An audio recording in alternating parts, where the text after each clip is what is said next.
Hello दोस्तों, नमस्कार। हमारे YouTube चैनल ऐसे स्टडी सेंटर में आपका स्वागत है। दोस्तों, जैसा कि आप देख रहे होंगे, जो पेपर है वो हल कराने जा रहे हैं, यानी विगत परीक्षाओं में जो प्रश्न पूछे गए थे उनका सॉल्यूशन कराएंगे। और जो प्रश्न होने वाले हैं वो रीट में अब तक के जो क्वेश्चन आए थे वो सभी क्वेश्चनों का एनालिसिस करेंगे संपूर्ण रूप से। और क्वेश्चन रहने हैं PYQ, और अपना लेवल रहेगा कौन सा, L2, यानी जो साइंस मैथ का जो हम सॉल्यूशन करा रहे हैं वो अपना टॉपिक रहेगा। और उसमें जो मैं सभी पेपर हैं 2011 से और 22 तक के अब तक के रीट के, किसके, रीट के, यानी रीट के अब तक के पेपर हुए हैं उनका सब का सॉल्यूशन है वो बारी बारी से कराऊंगा। इसलिए वीडियो को अंत तक ज़रूर देखना, क्योंकि इसमें क्या है, जैसे मान के चलो 4 ऑप्शन आते हैं तो उन चारों का मैं उसका पूरा एनालिसिस करके आपको प्रदर्शित किया जाएगा कि इसका ये आंसर है, इसका ये आंसर, यानी एक क्वेश्चन से आपके 4 क्वेश्चन है वो तैयार हो जाएंगे। तो अपनी वीडियो की शुरुआत करें। वीडियो की शुरुआत करने से पहले अगर आप नए हो तो वीडियो को लाइक करें, चैनल को सब्सक्राइब करें। ऐसी वीडियो है वो आपके पास पहुंचते रहें। तो वीडियो की शुरुआत करें पहले क्वेश्चन की। तो देखो पहला क्वेश्चन क्या कह रहा है। पहला क्वेश्चन कह रहा है अपना, देखो मैंने अभी बताया था क्या कि जो रीट लेवल टू 23 जुलाई 2022 को हुआ था। सबसे पहले हम 2022 से शुरुआत कर रहे हैं, यानी 23 जुलाई 2022, कितना, 2022। और कौन सा, फर्स्ट शिफ्ट का, यानी फर्स्ट शिफ्ट में जो क्वेश्चन आए थे रीट में वो वाले करा रहे हैं विज्ञान के। देखो शुरुआत करें क्वेश्चन नंबर 1। देखो क्वेश्चन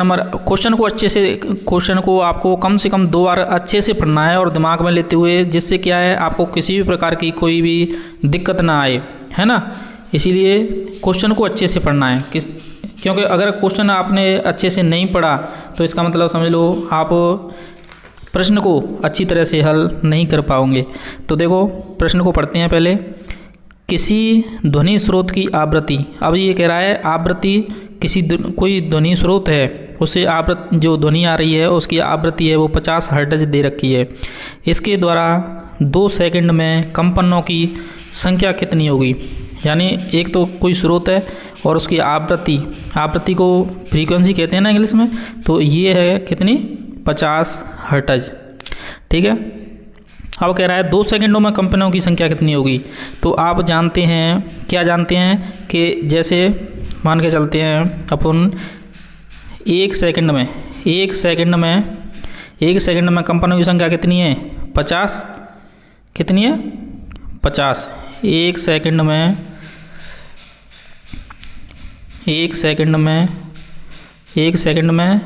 कंपनों की संख्या 50 हर्ट्ज।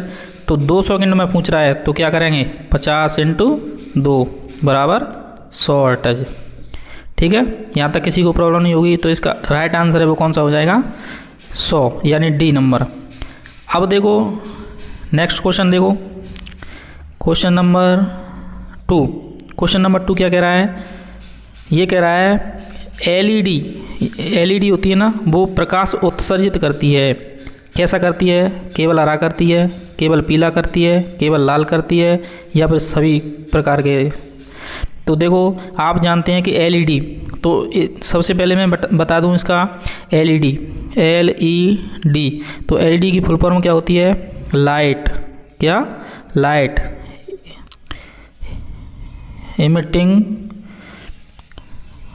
एमिटिंग डिस्प्ले, डायोड, ठीक है। अगर आपसे फुल फॉर्म पूछे तो आपको ये बतानी है। तो अब देखो एलईडी आपने देखी होंगी, एलईडी सभी प्रकार के कलर देती हैं। तो इसमें ऑप्शन है वो एकदम अपना राइट आंसर है वो डी नंबर हो जाएगी, यानी ये सभी हैं, लाल देती है, हरा देती है, पीला देती है। अब नेक्स्ट क्वेश्चन देखो, नेक्स्ट क्वेश्चन क्या कह रहा है, निम्नलिखित में से कौन सा सौर परिवार का सदस्य नहीं है। अब इस पे जरूर ध्यान देना है, यानी नहीं पूछ रहा है इसमें। तो देखो उल्काएं सौर परिवार का सदस्य होती हैं, धूमकेतु ये भी होती हैं, उपग्रह ये भी होती हैं, और क्षुद्र ग्रह ये नहीं होता। और वैसे दोस्तों देखो आपको एक चीज़ और बता दूं मैं, अगर आपसे ऐसे पूछे ना सूर्य से ग्रहों की दूरी, तो आपको सबसे पहले कैसे ध्यान रखना है कि सबसे पहले लिख देंगे हम सूर्य। क्या लिख देंगे? सूर्य। अब शुरुआत करेंगे ऐसे ऐसे ऐसे। तो देखो बुध से शुरुआत होती है। किससे? बुध से। बुध। अब इसमें शॉर्ट ट्रिक याद करने की क्या है? बुध है तो उसके बाद एक छोड़ो, गुरुवार छोड़ देंगे, क्या आ जाएगा? शुक्रवार। फिर शुक्रवार के बाद शनिवार छोड़ेंगे, रविवार। रविवार को क्या आती है? पृथ्वी। फिर अब देखो रविवार आ गया, सोमवार छोड़ो, फिर क्या आएगा? मंगल। फिर मंगल के बाद बुध छोड़ो, बृहस्पति। बृहस्पति, ठीक है। फिर बृहस्पति के बाद क्या छोड़ेंगे? शुक्रवार। फिर क्या? फिर आएगा क्या? शनि। फिर अरुण और फिर वरुण। तो अगर आपसे ग्रहों की पूछे तो इस प्रकार से आपको ध्यान रखना है, और हमेशा आगे से और पीछे से 4-4 ग्रह छोड़ दो। 1 2 3 4 मैंने यहाँ से छोड़ दिए, पीछे से छोड़ो 1 2 3 4। और दोनों के बीच में अगर मैं ऐसे लाइन बनाता हूँ तो इनको कहते हैं क्षुद्र ग्रह। क्या कहते हैं? क्षुद्र ग्रह। ये सौर परिवार का सदस्य नहीं है। इसको अगर दूसरा नाम क्षुद्र ग्रह का बताएं तो क्या कहते हैं इसको? बौना ग्रह। बौना ग्रह। तो आपको इस एक क्वेश्चन से 3-4 चीज़ें आपको याद हो गई होंगी, और ये क्रम है सूर्य से और ग्रहों की दूरी, तो ये पूछी जाती है। और ऐसे भी पूछी जाती है कि क्षुद्र ग्रह है वो कौन कौन से ग्रहों के बीच है, तो देखो मंगल और बृहस्पति के बीच में। तो ये ध्यान रखना है आपको। नेक्स्ट क्वेश्चन देखो, नेक्स्ट क्वेश्चन क्या कह रहा है? ये कह रहा है प्रयोगशाला विधि किस सिद्धांत पर कार्य करती है। अब देखो ये क्या है? टीचिंग मेथड है। क्या ये? Teaching method. टीचिंग मेथड है। अब इसमें आपको अपना दिमाग का यूज करते हुए आंसर देना है। प्रयोगशाला विधि किस सिद्धांत पर कार्य करती है? तो पहला ऑप्शन देख कर सीखना, करके सीखना, रट कर सीखना, इनमें से कोई नहीं। तो सबसे पहले आपको जो नेगेटिव वर्ड है उसको हटा दो। रट कर गलत है ये। फिर है देख कर सीखना, लेकिन देखने से इतना ज्ञान नहीं होता है जितना कि करके सीखने से होता है। तो इसका राइट आंसर कौन सा हो जाएगा? B option. ठीक है, नेक्स्ट क्वेश्चन देखो। नेक्स्ट क्वेश्चन, हाँ, निम्नलिखित में से, नेक्स्ट क्वेश्चन में क्या कह रहा है? निम्नलिखित में से संश्लेषित रेशा, ध्यान रखना क्या पूछ रहा है? संश्लेषित रेशा। अब आपको संश्लेषित रेशा बताना है। तो संश्लेषित रेशे की बात करें तो सबसे पहले बात करते हैं अपन क्या? कपास, ऊन और रेशम। कपास, ऊन, रेशम, ये तीनों तो क्या होते हैं? प्राकृतिक। क्या होते हैं? प्राकृतिक। और ये कह रहा है संश्लेषित, है ना। तो ये तो तीनों क्या हो गए? प्राकृतिक। तो बचा कौन सा? D, nylon. तो ये कौन सा हो गया? संश्लेषित। अब इनसे संबंधित देखो ऑप्शन दे रखे हैं, इनसे संबंधित आपको थोड़ी बहुत जानकारी और दे दें। कपास, सबसे पहले अगर आपसे पूछे कपास किसका बहुलक है तो यहाँ पे लिख देंगे सेल्यूलोज। सेल्यूलोज का बहुलक कौन है? कपास। देखो ये रीट में इस प्रकार के क्वेश्चन है वो पूछे जाते हैं। अब आपसे ऐसे पूछ ले कि सेल्यूलोज है वो किसका बहुलक है, तो किसका कह देंगे? कपास सेल्यूलोज का बहुलक है। अब रेशम के बारे में बात करते हैं। देखो सबसे पहले रेशम के बारे में बात करें तो जो रेशम का कीट होता है उसको कहते हैं प्यूपा। क्या कहते हैं? प्यूपा। अगर ऐसे पूछे कि रेशम के जो कीटों का अध्ययन किया जाता है, कीटों का अध्ययन, उसको कहते हैं, क्या कहते हैं? सेरीकल्चर। सेरीकल्चर, ये ध्यान रखना, ये ऐसे क्वेश्चन है वो पूछे जाते हैं। ठीक है, तो क्वेश्चन नंबर अपना कौन सा हो गया? 5। अब नेक्स्ट क्वेश्चन देखते हैं। ये देखो कितना लल्लू सवाल आया था, यानी रीट में आपको ये लग रहा होगा कि ऐसे भी सवाल आते हैं क्या, तो मतलब क्या है, रीट में सब तरह के क्वेश्चन आते हैं क्योंकि सब बच्चों के हिसाब से जो पेपर तैयार किया जाता है उसमें सभी बच्चे क्वेश्चन हैं उनको अटैम्प्ट कर सकें। तो अब उसके बाद देखेंगे क्वेश्चन नंबर कितना पोटेशियम, 6 नंबर, पोटेशियम तत्व का प्रतीक। अब देखो पोटेशियम तत्व का प्रतीक क्या होता है? पोटेशियम, पोटेशियम को वैसे तो देखो पोटेशियम पी से लग रहा है, लेकिन इस प्रकार से नहीं होता है। पी से phosphorus, PO polonium, PT platinum. अब इसको जो बचा क्या है, वही क्या है, पोटेशियम का प्रतीक हो जाएगा। अब देखो इनके सभी के नाम बता देता हूँ आपको, क्या क्या नाम है इनके। ये तो फास्फोरस हो जाएगा, क्या हो जाएगा, फास्फोरस। और ये हो जाएगा पोलोनियम, पोलोनियम। और ये हो जाएगा प्लेटिनम।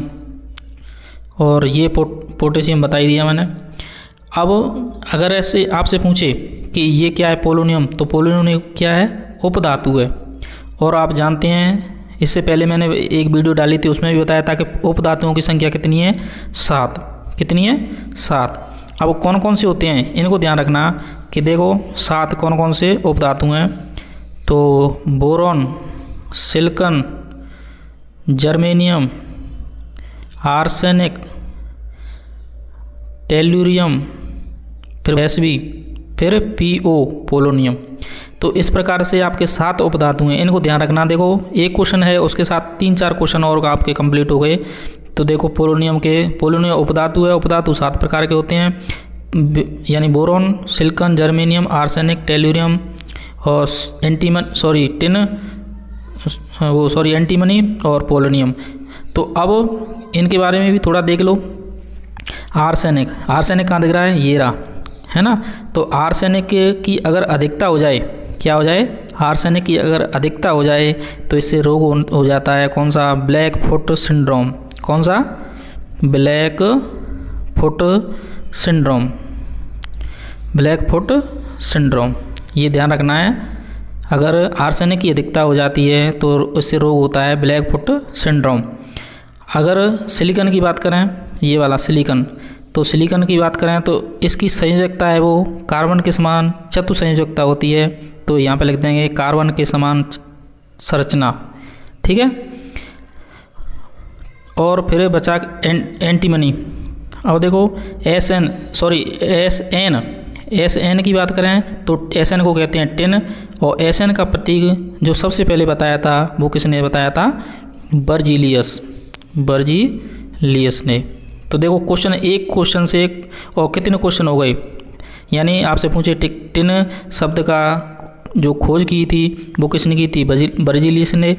और फिर पोलोनियम उपधातु है, उपधातु 7 प्रकार के होते हैं। फिर मैंने सिलिकॉन के बारे में बताया था, सिलिकॉन कार्बन के समान चतुसंयोजी होता है। फिर मैंने बताया आर्सेनिक, अगर आर्सेनिक की अधिकता हो जाए शरीर में तो क्या हो जाता है, ब्लैक फुट सिंड्रोम रोग हो जाता है, ठीक है। यहाँ तक आपको सभी जानकारियाँ वो समझ में आई होंगी। और दोस्तों आपको अगर ये वीडियो अच्छा लगे तो चैनल को सब्सक्राइब जरूर करना है। नेक्स्ट क्वेश्चन देखो, नेक्स्ट क्वेश्चन क्या कह रहा है, ये एल्यूमिनियम नाइट्रेट का रासायनिक सूत्र है, एल्यूमिनियम नाइट्रेट। अब आप जानते हैं, देखो सूत्र लिख देते हैं। एल्यूमिनियम को कहते हैं Al, फिर इधर कहते हैं नाइट्रेट को NO3। अगर मैं Al, देखो Al पर जो चार्ज होता है +3 का होता है और NO3 पे कितना होता है, -1। अब क्या करेंगे, अब जब सूत्र बनाते हैं तो यहाँ पे लिख देंगे Al और यहाँ पे लिख देंगे NO3। अब इसका क्रॉस कर दो, इसका तो यहाँ पे जोड़ दो, इसका यहाँ पे जोड़ दो, तो यहाँ पे जोड़ेंगे तो NO3 का होल थ्राइस। तो इस प्रकार से सूत्र आपका बन के कम्प्लीट हो जाएगा। अब इसमें से देख लो AlNO3 का होल थ्राइस। तो ऑप्शन नंबर डी आपका एकदम राइट आंसर। नेक्स्ट क्वेश्चन देखो, नेक्स्ट क्वेश्चन ये कह रहा है, देखो ये क्वेश्चन थोड़ा अच्छा है आपके लिए। निम्नलिखित में से कौन सा मिश्रण निष्पावन, ये ध्यान रखना आपको, इसको आप अंडरलाइन कर लेना। क्या करना, अंडरलाइन करना निष्पावन विधि। यानी ये कह रहा है कोई मिश्रण है उसको निष्पावन विधि द्वारा पृथक किया जा सकता है। तो कैसे करेंगे, अन्नकरण, ये अन्यकरण लिख दिया है, अन्नकरण है, अन्नकरण तथा भूसे का मिश्रण, यानी अन्नकरण हो और भूसे का मिश्रण हो। फिर है अन्नकरण तथा कंकर का मिश्रण हो, गीली मिट्टी तथा कंकर का मिश्रण, मिट्टी तथा पानी का मिश्रण। तो आपको निष्पादन विधि के बारे में आपको पता होगा।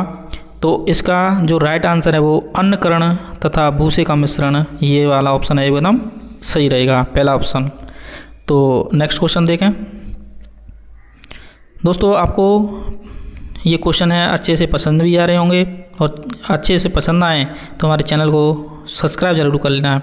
अब देखो नेक्स्ट क्वेश्चन क्या कह रहा है, निम्नलिखित में से संश्लेषित सूचक, क्या संश्लेषित सूचक, तो आपको ये बताना है संश्लेषित सूचक इसमें से कौन सा है। तो सबसे पहले देखो लिटमस, फिर हल्दी, फिर गुड़ैल की पंखुड़ियाँ, फिनोलेप्थीन। अब इसमें से संश्लेषित बताना है। तो ये तो तीनों क्या होती हैं, प्राकृतिक होती हैं, और ये पूछ रहा है संश्लेषित। तो संश्लेषित तो ये एक ही बचा, तो कौन सा हो जाएगा, ऑप्शन नंबर डी। अब लिटमस के बारे में बात करते हैं। देखो ऑप्शन है, कोई थोड़ा चर्चा करते हैं ऑप्शनों पर। तो ऑप्शनों पर क्या करेंगे, देखो इसको मैं थोड़ा क्लीन कर दूं। यस, देखो लिटमस के बारे में चर्चा करते हैं अपन। लिटमस है ना, अगर सूचक की बात करें तो ये प्राकृतिक होता है। लिटमस कैसा होता है, प्राकृतिक होता है। और ये लिटमस है वो किसका बना होता है, लाइकेन का, ठीक है। अब और बात करें तो ये क्या होता है, लिटमस सहजीवी, क्या होता है, सहजीवी। फिर और बात करें लिटमस के बारे में तो ये कवक प्लस शैवाल, ये इसका क्या होता है, शैवाल, इसका मिश्रण होता है, कवक और शैवाल का मिश्रण होता है। फिर बचा इसको कहते हैं थैलोफाइट। अगर अब ऐसे पूछे किस ग्रुप का है तो थैलोफाइटा ग्रुप का। तो देखो एक ही क्वेश्चन है, उसमें से कितने क्वेश्चन बन गए कि लिटमस के बारे में अगर पूछे तो प्राकृतिक होता है, लाइकेन का होता है, सहजीवी होता है, कवक और शैवाल का मिश्रण होता है, और थैलोफाइटा ग्रुप का होता है। तो आशा करता हूँ आपको अच्छे से समझ में आ रहे होंगे क्वेश्चन। नेक्स्ट क्वेश्चन की ओर बढ़ते हैं। क्वेश्चन नंबर 10 क्या कह रहा है, देखो ग्रीन हाउस गैसों का युग्म। वाह क्या गजब क्वेश्चन है, ग्रीन हाउस गैसों का युग्म पूछ रहा है। अब देखो आपको एक शॉर्ट ट्रिक बता दूं, यानी ग्रीन हाउस गैसों का, देखो शॉर्ट ट्रिक यहाँ पे देखो, यहाँ लिख दूँ ट्रिक, तो ये हो जाएगी आपकी ओ मीना काजल लगाती है, ओ मीना काजल लगाती है। अगर आपको ये ट्रिक याद है तो दुनिया में जो ग्रीन हाउस गैस हैं वो सब इसी के अंदर आती हैं। तो देखो सबसे पहले लगाऊंगा मैं ओ से ओजोन, ध्यान रखना, ओ से ओजोन। मी से क्या हो जाएगा, मैथेन, मी से मैथेन। ना से नाइट्रस, N2O, ना से नाइट्रस, ध्यान रखना नाइट्रस। फिर है का से का हो जाएगा CO2, कार्बन डाइऑक्साइड, है ना। जल बचा क्या, जल, तो जल वाष्प। अगर आपको ये मिलती हैं तो ये क्या है, ग्रीन हाउस गैस हैं। इनमें से देख लो ऑप्शन में कौन कौन सी दिख रही हैं। तो देखो ओजोन कहीं पे नहीं है। मैथेन है एक, ये रहा सी वाला ऑप्शन। फिर नाइट्रस ऑक्साइड N2, ठीक है, N2O चाहिए हमें, है ना। फिर उसके बाद CO2, तो देखो CO2 है, N2O, ऑप्शन नंबर बी कौन सा हो जाएगा आपका, एकदम राइट आंसर हो जाएगा। तो देखो एक क्वेश्चन से आपको ये ट्रिक है, अगर ये ट्रिक है तो ग्रीन हाउस गैस हैं वो आपको सभी याद हो जाएंगे। कैसे, ओ से ओजोन, मी से मैथेन, ना से नाइट्रस ऑक्साइड, और का से CO2 कार्बन डाइऑक्साइड, जल से जल वाष्प। ये क्या है, सब ग्रीन हाउस गैसों का युग्म है। तो आशा करता हूँ आपको ये समझ में आए होंगे। नेक्स्ट क्वेश्चन की ओर चलते हैं। चलो नेक्स्ट क्वेश्चन ये वाला, ये टीचिंग मेथड वाला सवाल है। निम्नलिखित में से श्रव्य दृश्य शिक्षण सामग्री है, श्रव्य दृश्य शिक्षण साधन कौन सा होगा। तो देखो रेडियो श्रव्य केवल, चार्ट केवल दृश्य, है ना। और श्यामपट्ट क्या है, दृश्य। सिर्फ ये दोनों क्या हैं, दृश्य हैं, और ये क्या है, श्रव्य। और पूछ रहा है ये श्रव्य दृश्य दोनों पूछ रहा है, तो दोनों कौन सा होगा, दूरदर्शन। इसमें देखते भी हैं और क्या कहते हैं, सुनते भी हैं। तो ये ऑप्शन नंबर कौन सा हो जाएगा आपका, सी ऑप्शन। नेक्स्ट क्वेश्चन देखो। नेक्स्ट क्वेश्चन देखो, लेग्यूमिनेसी पौधों की जड़ों में कौन सा जीवाणु सहजीवी के रूप में पाया जाता है। अब ध्यान रखना, लेग्यूमिनेसी, देखो इसके बारे में पूरा संपूर्ण रूप से चर्चा करेंगे, आप थोड़ा ध्यान को कंसंट्रेट रखना। लेग्यूमिनेसी पादपों की जड़ों में कौन सा जीवाणु सहजीवी के रूप में पाया जाता है। तो देखो जीवाणु की सहजीवी की, देखो सहजीवी और सहजीवी इनमें से एक बार हर बार कोई ना कोई क्वेश्चन आता ही रहता है, इसलिए मैं पूरा बताऊंगा इसको। तो सबसे पहले इसका राइट आंसर की बात करें तो ये तो हो जाएगा कौन सा, राइजोबियम। कौन सा हो जाएगा, राइजोबियम। अब आपको मैं इसका थोड़ा पूरा डिटेल बता देता हूँ, क्या कि देखो पहले तो मैं बता देता हूँ, राइजोबियम का कार्य होता है नाइट्रोजन को नाइट्रेट में बदलना। राइजोबियम का कार्य क्या होता है, नाइट्रोजन को नाइट्रेट में बदलना। ये तो किसका काम होता है, राइजोबियम नामक जीवाणु है उसका होता है। अब इसके पूरा चर्चा करते हैं। देखो सबसे पहले जो नाइट्रोजन चक्र होता है ना, N2, ये इसके बारे में ये दो प्रकार से होता है। ये दो प्रकार से होता है, जैविक अजैविक और जैविक। अब देखो इसके अंतर्गत क्या आता है, अजैविक के अंतर्गत तो एक चीज़ आती है, कौन सी, बिजली का कड़कना। बिजली का कड़कना। इसके अंतर्गत दूसरी चीज़ क्या आती है, हैबर विधि। अगर आपसे ऐसे पूछे कि अजैविक के अंतर्गत कौन कौन से आते हैं, तो अजैविक के अंतर्गत एक तो आती है बिजली का कड़कना और दूसरी चीज़ क्या आती है, हैबर विधि। ये दोनों किसके अंतर्गत आते हैं, अजैविक के अंतर्गत। लेकिन जैविक के अंतर्गत पूछे तो जैविक के अंतर्गत देखो क्या क्या होता है। जैविक पहली बात तो क्या होता है, दो प्रकार का होता है, कौन सा, सहजीवी और दूसरा असहजीवी।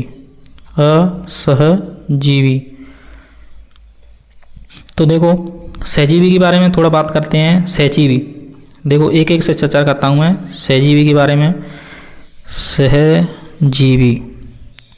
सहजीवी के अंतर्गत क्या क्या आता है, तो सबसे पहले एजोवेक्टर। क्या, एजोवेक्टर ये होता है क्या, वायवी। ये होता है वायवी एजोवेक्टर। फिर है क्लोस्ट्रीडियम अवायवी होता है। क्लोस्ट्रीडियम क्या होता है, क्लोस्ट्रीडियम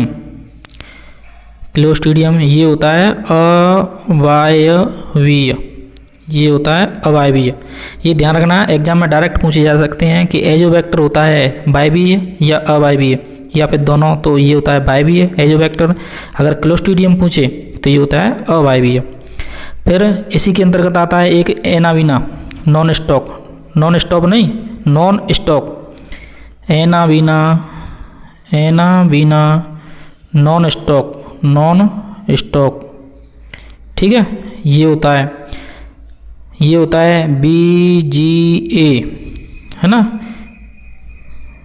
ठीक है, अब बचा कौन सा लास्ट में, कवक। ये क्या होता है, यीस्ट। कवक का उदाहरण यीस्ट। तो आपको देखो सहजीवी इसके अंतर्गत क्या क्या ध्यान रखना है, एजोवेक्टर वायवी होता है, क्लोस्ट्रीडियम अवायवी होता है, एनावीना नॉन स्टॉक BGA के तहत होता है, और यीस्ट क्या होता है, कवक होता है। ये तो गया हमारा सहजीवी के बारे में। अब बात करेंगे असहजीवी। तो असहजीवी के बारे में देखो, असहजीवी के बारे में क्या क्या है। असहजीवी में एक तो हो जाएगा राइजोबियम। अगर ऐसे पूछे कि जड़ों में कौन सा पाया जाता है, तो राइजोबियम ये तो पाया जाता है जड़ों में। ध्यान रखना, इसको लिख लेना, क्योंकि आपको ये ऐसे क्वेश्चन है वो देखने को मिलेंगे। फिर है एजोराइजोबियम। अगर राइजोबियम आ जाए तो ये जड़ों में पाया जाता है। जबकि एजोराइजोबियम अगर ये आ जाता है तो ये पा जाता है तनों में, ये ध्यान रखना है। जड़ों में तो कौन सा, राइजोबियम, और एजोराइजोबियम तनों में पाया जाता है। ठीक है, तो इस प्रकार से क्वेश्चन नंबर 12 से संबंधित जो भी जानकारी थी पूरी वो कंप्लीट हो गई है, और आशा करता हूँ आपको सभी जो मैंने बताए हैं वो अच्छे से ध्यान में रहे होंगे और किसी भी प्रकार की दिक्कत भी नहीं होने वाली है इसमें। और इसमें थोड़ा और आपको एक चीज़ और बता दूँ, क्या कि अगर ऐसे पूछे कि नाइट्रेट है ना, नाइट्रेट को नाइट्राइट में बदलने का कार्य कौन करता है, तो कौन करेगा, नाइट्रोबैक्टर। ये ध्यान रखना, डायरेक्ट क्वेश्चन आता है कि नाइट्रेट को नाइट्राइट में बदलने का कार्य कौन करता है, तो नाइट्रोबैक्टर। अब ऐसे पूछे आपको कि नाइट्राइट को अमोनिया में बदलने का कार्य, किसको, नाइट्राइट को अमोनिया में, किस में, अमोनिया में बदलने का कार्य कौन करता है, तो ये करता है नाइट्रोमोनास। कौन करेगा, नाइट्रोमोनास। ये ध्यान रखना, ये डायरेक्ट वन लाइनर क्वेश्चन है और ये इस प्रकार के क्वेश्चन है वो कंपटीशन में बहुत ज़्यादा पूछे भी जाते हैं। तो नाइट्रेट को नाइट्राइट में बदलने का कार्य नाइट्रोबैक्टर, और नाइट्राइट को अमोनिया में बदलने का कार्य है वो नाइट्रोमोनास के द्वारा किया जाता है। अगर देखो एक बार एग्जाम में ये भी पूछा था कि बेनाइट्रीकरण किसे कहा जाता है, क्या कहते हैं, बेनाइट्रीकरण किसे कहते हैं, तो ये कहते हैं कि नाइट्रेट को नाइट्रोजन में बदलने की प्रक्रिया ही क्या कहलाती है, बेनाइट्रीकरण। ध्यान रखना इसको, बेनाइट्रीकरण। नाइट्रेट को नाइट्रोजन में बदलने की क्रिया क्या कहलाती है, बेनाइट्रीकरण। और इसको बदलने का कार्य कौन कौन करता है, एक तो होता है थायोबैसिलस,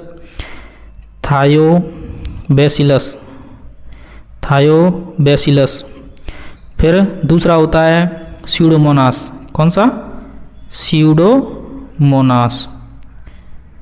देखो स्यूडोमोनास और थायोबैसिलस ये तो दोनों नाइट्रेट को नाइट्रोजन में परिवर्तित करते हैं। अभी मैंने बताया था क्या, नाइट्रोमोनास, और ये है स्यूडोमोनास। मोनास में थोड़ा कन्फ्यूजन मत होना, ये तो नाइट्रेट है, नाइट्रेट को अमोनिया में, नाइट्रेट को किस में, नाइट्रोजन में बदलने का कार्य तो कौन करेगा, स्यूडोमोनास, थायोबैसिलस। और अगर आपसे पूछे कि नाइट्राइट को अमोनिया में बदलने का कार्य नाइट्रोमोनास करेगा। तो यहाँ तक सभी जानकारी है वो समझ में आ गई होगी। अब नेक्स्ट क्वेश्चन देखें। देखो नेक्स्ट क्वेश्चन क्या कह रहा है, निम्नलिखित में से कौन सा भोज्य पदार्थ तने का रूपांतरण है। तो आप जानते हैं, देखो गाजर जमीन के अंदर लगती है, जड़ों के रूप में होती है, तो ये क्या है, जड़ है। शकरकंद जड़ है, शलजम ये भी जड़ के रूप में होती है। सिर्फ आलू क्या है, तना। आलू क्या है, तना। और आप जानते हैं कि आलू से सर्वाधिक मात्रा में क्या मिलती है हमें, स्टार्च। ये देखो एक बार रीट में पूछा गया था क्वेश्चन कि आलू की जो तना होता है उससे हमें सबसे अधिक मात्रा में क्या मिलता है, स्टार्च मिलती है। नेक्स्ट क्वेश्चन देख लें, चलो ठीक है। नेक्स्ट क्वेश्चन क्या कह रहा है, देखो क्वेश्चन नंबर 14 क्या कह रहा है, निम्न में से एक सरल ऊतक। हाँ ये देखो ये 100% आपको हर एक एग्जाम में देखने को मिलता है। और ये आपको सिर्फ दोनों के अंतर याद रखने हैं कि सरल ऊतक में कौन कौन से आते हैं, जटिल ऊतक में कौन कौन से आते हैं, और मैं सब बताऊंगा पूरा, ठीक है। तो देखो सबसे पहले जाइलम, फिर फ्लोएम, स्केल, नॉन। तो अब हमें एक सरल ऊतक बताना है। तो देखो जाइलम और फ्लोएम तो क्या होते हैं, जटिल ऊतक होते हैं। और बच्चा कौन सा, स्केलेल। तो बच्चा कौन सा है, सी ऑप्शन। इसका आंसर है वो तो कौन सा हो जाएगा, सी हो जाएगा। अब मैं इसके बारे में आपको सरल ऊतक और जटिल ऊतक दोनों बता रहा हूँ, ध्यान से देखना। नंबर 1 सरल ऊतक। सरल ऊतक। सरल ऊतक कौन कौन से होते हैं? एक तो आपको लिख ही रहा है यहाँ पर, लिख देता हूँ मैं, पेरेनकाइमा। पेरेनकाइमा। अगर दोस्तों आपको अगर ये नहीं पता हो तो कॉपी में ज़रूर लिख लेना इनको, क्योंकि ये ऐसे सवाल हैं वो पूछे जाते हैं डायरेक्टली। Parenchyma, collenchyma, collenchyma. ये जटिल ऊतकों, सरल ऊतकों के बारे में बात कर रहा हूँ। पेरेनकाइमा, कोलेनकाइमा, स्क्लेरेनकाइमा,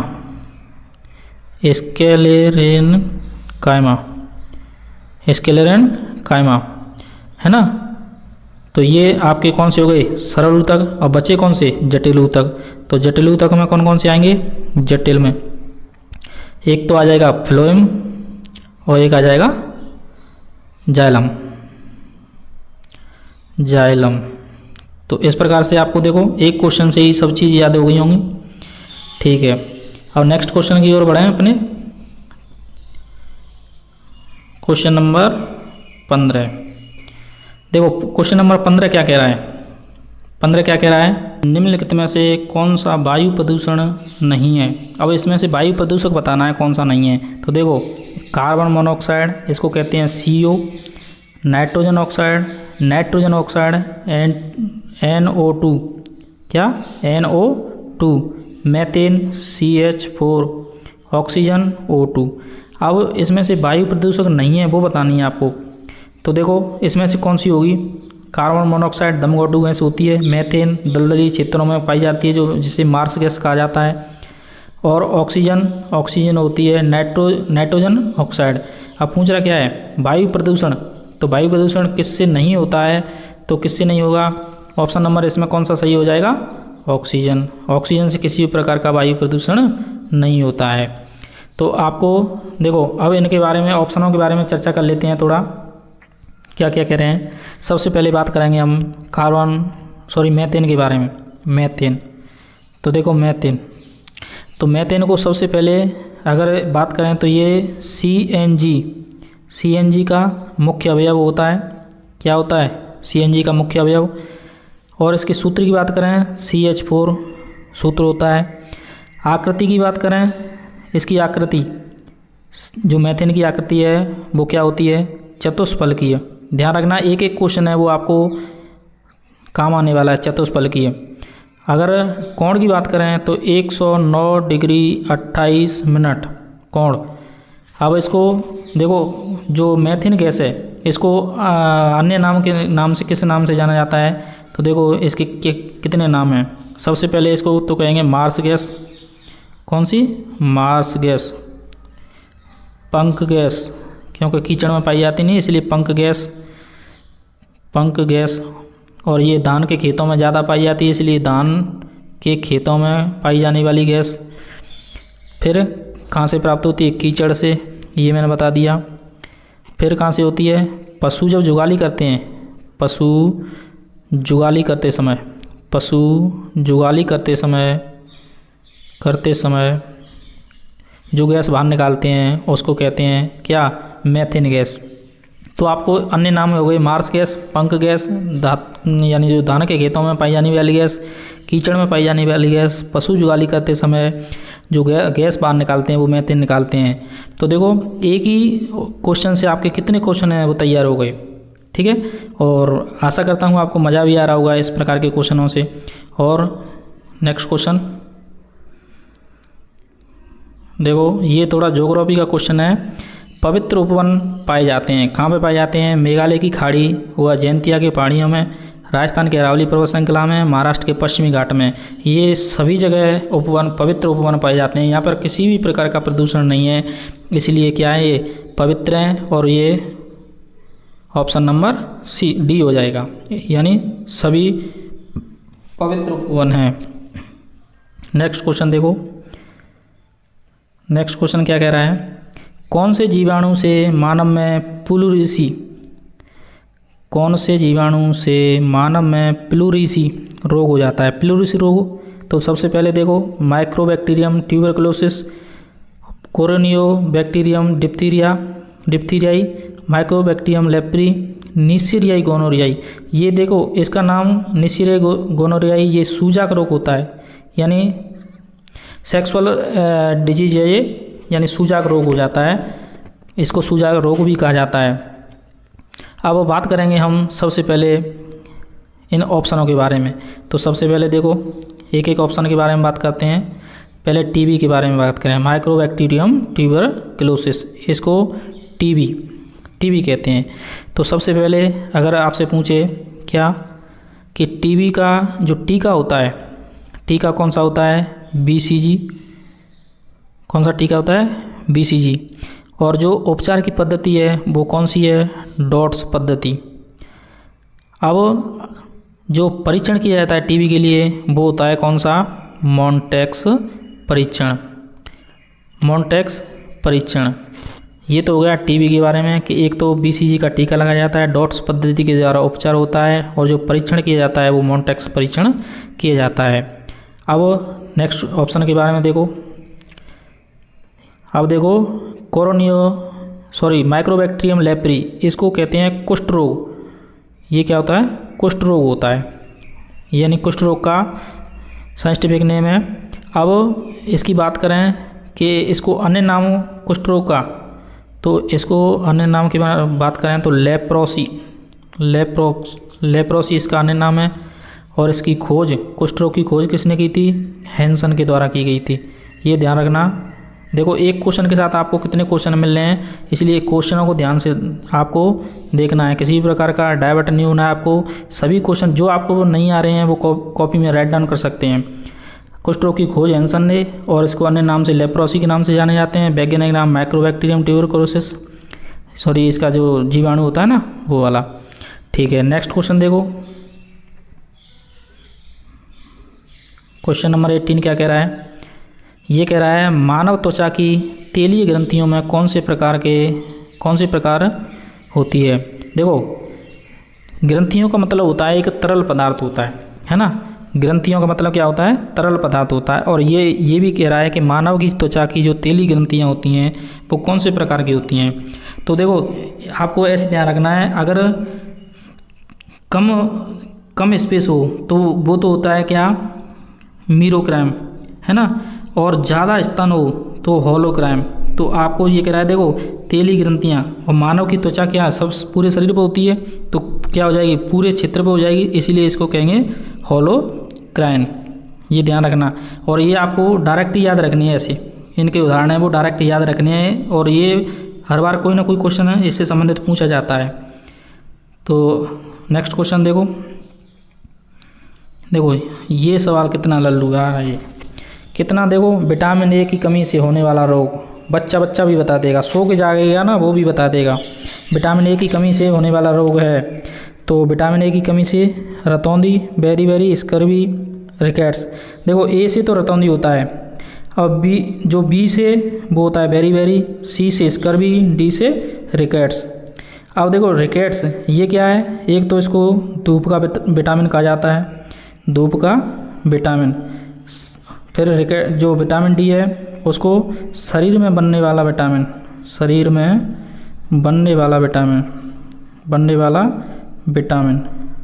फिर धूप का विटामिन, शरीर में बनने वाला विटामिन, फिर है शीघ्रता से बनने वाला विटामिन। तो विटामिन डी से आपको ध्यान रखना है, इतने पॉइंट हैं वो ध्यान रखना है कि इसको धूप का विटामिन कहा जाता है, शरीर में बनने वाला विटामिन कहा जाता है, शीघ्रता से बनने वाला विटामिन कहा जाता है। और देखो रतौंधी यानी आपका जो रोग है विटामिन ए की कमी से, कौन सा, रतौंधी। तो इसके जो अन्य नाम की बात करें रतौंधी की, तो इसको एक तो कहते हैं जीरोप्थैलेमिया। रतौंधी को अन्य नाम की बात करें तो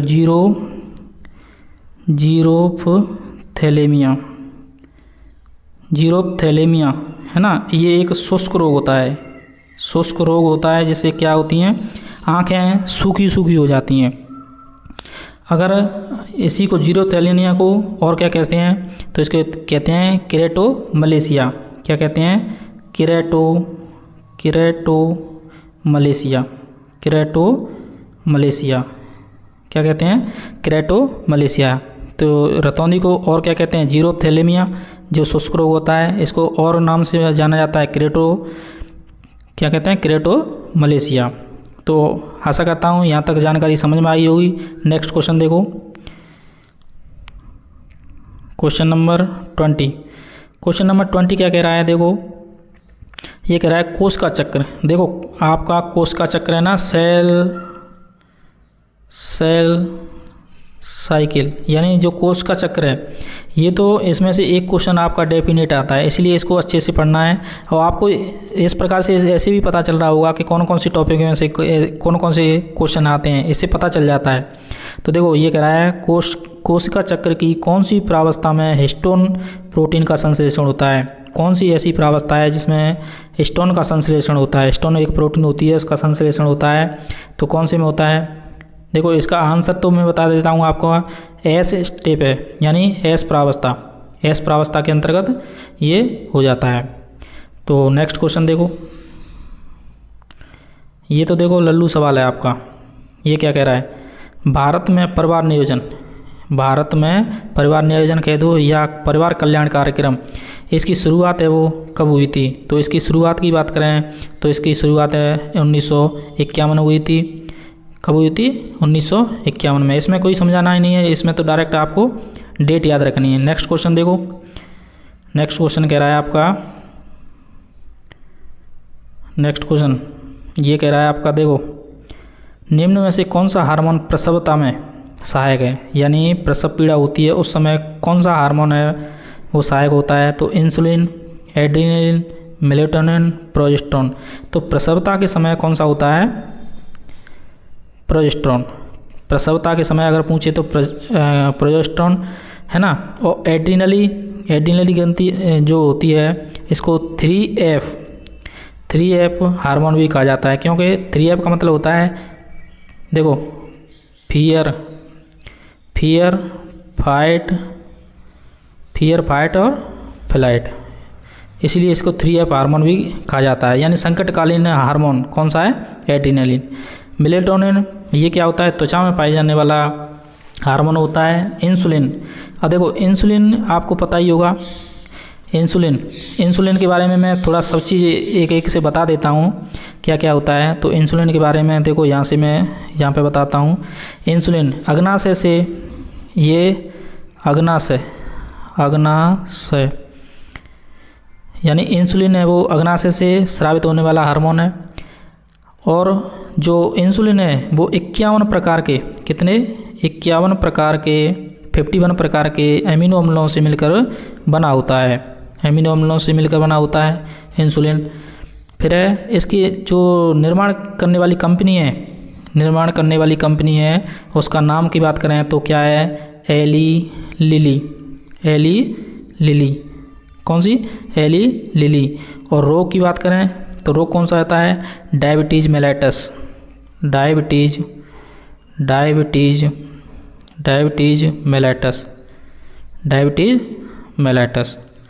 तो आपको इंसुलिन से संबंधित पूरी संपूर्ण जानकारी होगी। देखो ये अग्नाशय से निकलने वाला हार्मोन 51 प्रकार के अमीनो अम्लों से मिलकर बना होता है।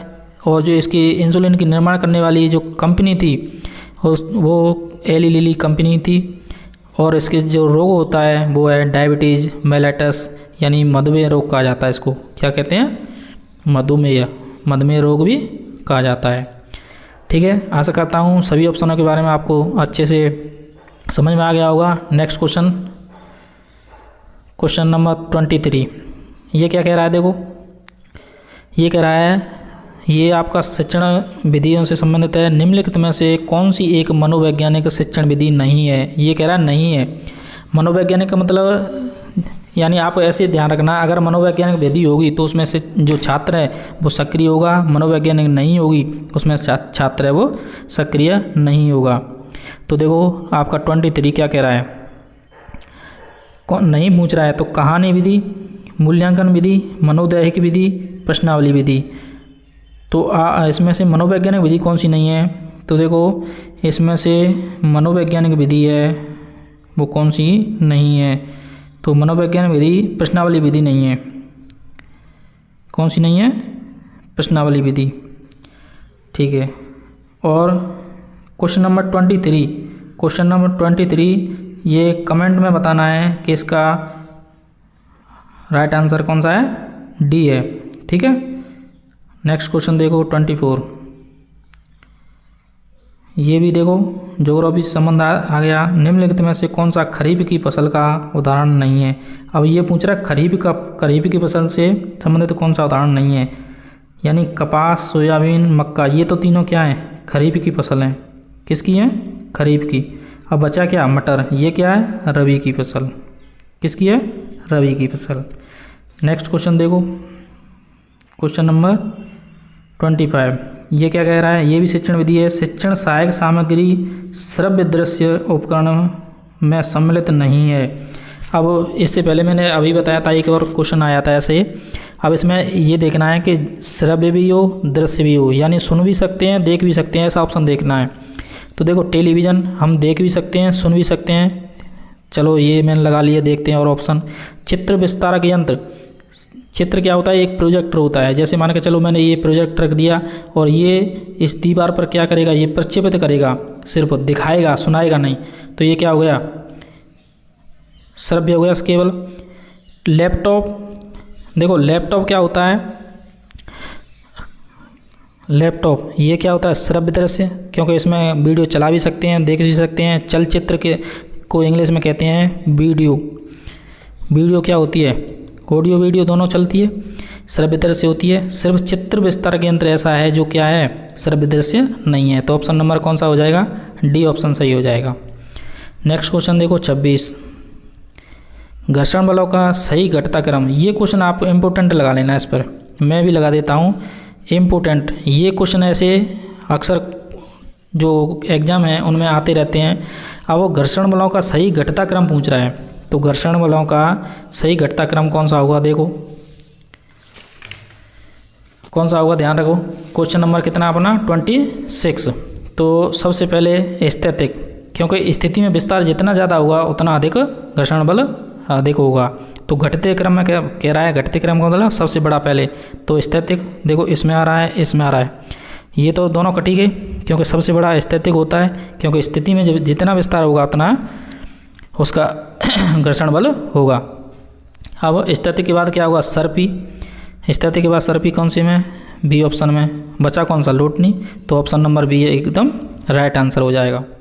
नेक्स्ट क्वेश्चन देखो, क्वेश्चन नंबर 27, इसको वेरी वेरी इंपॉर्टेंट लगा दो। इम्पोर्टेंट तो लगाना है, लेकिन वेरी वेरी इम्पोर्टेंट। ये क्वेश्चन आपको द्वारा भी देखने को मिल सकता है। ये कह रहा क्या है, एक वस्तु, कोई एक वस्तु है आर त्रिज्या के वृत्त पर गतिमान है, यानी एक कोई वस्तु है वो आर त्रिज्या के वृत्त पर गतिमान है। जब यह अर्धवृत्त पूरा करती है, यानी एक हमारा वृत्त था पूरा, अब ये इतना वृत्त पूरा करती है, जब अर्धवृत्त पूरा करती है, यहाँ से इसने यहाँ तक कंप्लीट कर लिया, तो इसके द्वारा तय की गई दूरी, तो इसके द्वारा तय की गई दूरी मान के चलो बीच में इसका केंद्र होगा वृत्त का, तो यहाँ से ओ बिंदु से और यहाँ तक की दूरी कैपिटल आर, फिर ओ बिंदु से ये तो मान लिया ए मान लिया, ये मान लिया बी मान लिया, फिर ओ से बी तक की दूरी है वो त्रिज्या सेम ही रहेगी कैपिटल आर। अब विस्थापन क्या होता है, विस्थापन होता है ए बिंदु से बी बिंदु तक पहुंचने में लगी या पहुंचने में तय की गई दूरी। तो ए से बी तक तो कितना आ रहा है, ए से बी तक आ रहा है, एक आर ये, एक आर ये, तो दोनों जुड़ जाएंगे तो क्या हो जाएगी 2r। अब देखो अर्धवृत्त का क्षेत्रफल क्या होता है, यानी पहले तो देखो पूरा वृत्त का क्षेत्रफल 2πr, और अर्ध का लगा रहे हैं तो 2 का भाग दे देंगे, तो 2 से 2 कट जाएगा, तो बचा क्या πr। तो πr.2r, अगर ये ऑप्शन आपका सही है तो एकदम राइट हो जाएगा, πr/2r, ऑप्शन नंबर सी दिख रहा है। तो इस प्रकार से आपका ऑप्शन है वो सही हो जाएगा। नेक्स्ट क्वेश्चन देखो, हाँ ये क्वेश्चन देखो, ये सिर्फ दिमाग लगाने का है, बाकी इसमें कुछ है नहीं, क्योंकि इसने सिर्फ एक चीज़ दे दी है लकड़ी। अगर इसी जगह कोई धातु दे देता तो बच्चा है वो दिमाग में और ज़्यादा घूम जाता। इसमें कह रहा है लकड़ी की एक चम्मच को आइसक्रीम के प्याले में डुबोया जाता है, यानी एक प्याला रखा था, यहाँ पे, और इसमें क्या थी, आइसक्रीम भरी हुई थी, और एक लकड़ी की क्या थी, चम्मच, लकड़ी की चम्मच थी, लकड़ी की चम्मच थी, है ना। अब इसको इसमें आइसक्रीम में डुबोया जा रहा है। अब देखो लकड़ी है, लकड़ी क्या होती है, ऊष्मा की कुचालक होती है, तो इसमें ऊष्मा का प्रभाव नहीं होगा। तो ये कह रहा है दूसरा सिरा, अगर एक सिरा इसमें डुबो दिया है तो दूसरे सिरे पर क्या इफेक्ट होगा, ये पूछ रहा है। तो पहला ऑप्शन विकिरण की प्रक्रिया के कारण ठंडा हो जाएगा, यानी ये कह रहा है बाहर का जो प्रकाश पड़ेगा उससे ठंडा हो जाएगा। दूसरा कह रहा है समन की प्रक्रिया से, सम्मन की प्रक्रिया से ठंडा हो जाएगा। फिर कह रहा है चालन विधि के द्वारा ठंडा हो जाएगा। अरे देवता, ये तो देखो इसमें कि ये लकड़ी है, लकड़ी विद्युत की कुचालक होती है, ऊष्मा की कुचालक होती है, तो इस पर कोई इफेक्ट पड़ने वाला ही नहीं है, यानी ये ठंडा है तो यहीं तक ठंडा ही रहेगा बस, ऊपर किसी भी प्रकार का कोई चेंजेबल नहीं होगा। इसलिए ऑप्शन इसका कौन सा हो जाएगा, डी। और देखो चार ऑप्शन की बात करें तो देखो क्या कह रहा है चारों में, विकिरण किस में होता है, जो इसमें माध्यम की आवश्यकता नहीं होती है, किसमें, विकिरण में।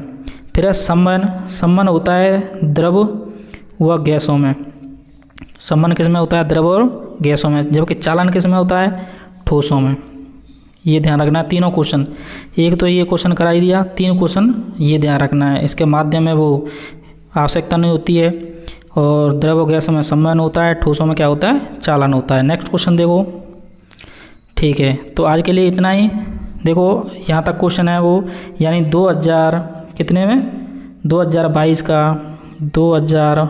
का जो फर्स्ट शिफ्ट था, फर्स्ट शिफ्ट इसका पूरा पेपर है वो कंप्लीट हो गया। और आशा करता हूँ आपको ये समझ में भी आया होगा और किसी भी प्रकार का डाउट नहीं हुआ। अगर किसी भी प्रकार का आपको डाउट है तो कमेंट करें हमें, और वीडियो अच्छी लगे तो हमें चैनल को सब्सक्राइब करें। थैंक यू दोस्तों, नई वीडियो के माध्यम से फिर मिलेंगे, तब तक खुश रहिए, मस्त रहिए, मुस्कुराते रहिए। Thank you.